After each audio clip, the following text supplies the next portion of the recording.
உண்மையான அன்புக்கு முன்னாடி மட்டும்தாங்க ஆணவம் அடங்கி போகும், கர்வம் கூட கரைந்து போகும்.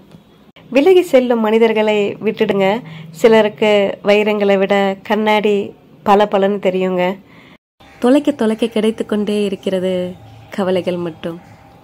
கோபங்கள் கூட மன்னிக்கப்படுகின்றனர், ஆனால் உதாசீனங்கள் ஒரு பொழுதும் மன்னிக்கப்படுவதில்லை.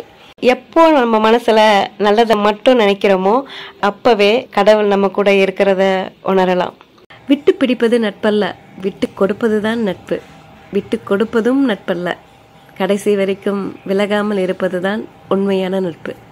ரசிக்க தெரிந்தால் கருப்பு கூட அழகுதாங்க, சிரிக்க தெரிந்தால் வெறுப்பு கூட அன்புதான். உன்னோட பாசம், உன்னோட சிரிப்பு அழகு, உன்னோட கோபமும், இது எல்லாமே நான் மட்டும்தான் ரசிக்கணும்.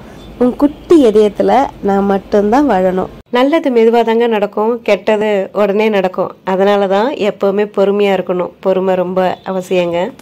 கோபத்துல ஏழையா இருந்துருவோங்க, அன்புல மட்டும் பணக்காரங்களா இருப்போம். அன்பான உறவுகளுக்கு கடற்கரை அருகில் இருந்தாலும் வறண்ட நாவிற்கு கடல் நீர் உதவாது. சில உறவுகளும் அப்படித்தான். நம்ம எதிர்பார்க்காத நேரத்துல கிடைச்ச நட்பு தாங்க நம்ம வாழ்க்கையில இழக்கக்கூடாத நட்பாக மாறிவிடும். நம்மளை சுத்தி இருக்கிறவங்க புத்திசாலிகளா இருந்தா நம்ம முட்டாளா இருக்கணுங்க. அதுதான் புத்திசாலித்தனம். நட்பு என்பது கண்களையும் கை விரலையும் போல இருக்கணுங்க. கை விரல் காயப்பட்டால் கண்கள் அழுகின்றது, கண்கள் அழுதால் கை விரல்கள் துடைக்கின்றது. எந்த மாதிரி காதலை நீங்க விட்டுட்டீங்கன்னு ஒரு நாள் உணர்வீங்க. எப்படி தெரியுமா? நீங்க என்ன பண்ணீங்களோ அதே மாதிரி ஒருத்தர் திரும்பி உங்களுக்கு பண்ணும்போது மட்டும்தான் உணர்வீங்க. உங்க மேல ஒருத்தர் பைத்தியமா இருந்தாங்க அப்படின்னு. அப்பதான் அந்த காதலை உணர்வீங்க. அது காதல் ஒரு அளவு கடந்த காதல், ஆதிக்கமான அன்புன்னு.